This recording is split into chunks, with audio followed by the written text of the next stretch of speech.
A few moments later. Hello. God have mercy upon us.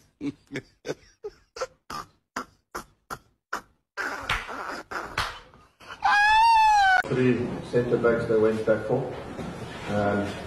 We weren't sure whether mambo yazidi kwenda mlama. Kocha wa Stellenbosch ataja wachezaji anaohofia zaidi pale Simba kuelekea katika mchezo wa nusu finali. Kocha wa klabu ya Stellenbosch FC ameeleza kuwa uwezo wa wachezaji wa nyota wa Simba Elie Mpanzu na Dennis Kibu kuelekea nusu finali ya michuano ya kombe la shirikisho Afrika inayotarajia kufanyika siku ya tarehe 20 mwezi huu katika dimba la pale New Aman Complex visiwani Zanzibar. Mpanzu ambaye amekuwa na mchango mkubwa kwenye safu ya ushambuliaji ya Simba amejizolea sifa kubwa na kutokana na uwezo wake wa kupenya safu ya ulinzi na kutoa pasi hatari za mwisho. Kocha huyo alieleza kuwa Mpanzu ni mchezaji mwenye akili ya hali ya juu kweli, anayejua kusoma nafasi na kutumia udhaifu wa wapinzani kwa manufaa ya timu yake.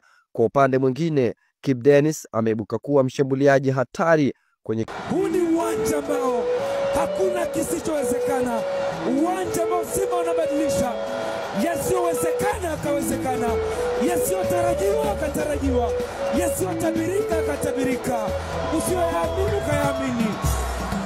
This is another level. Wanasema kisha tumemaliza, alikufa Ghana akafa Al Ahly.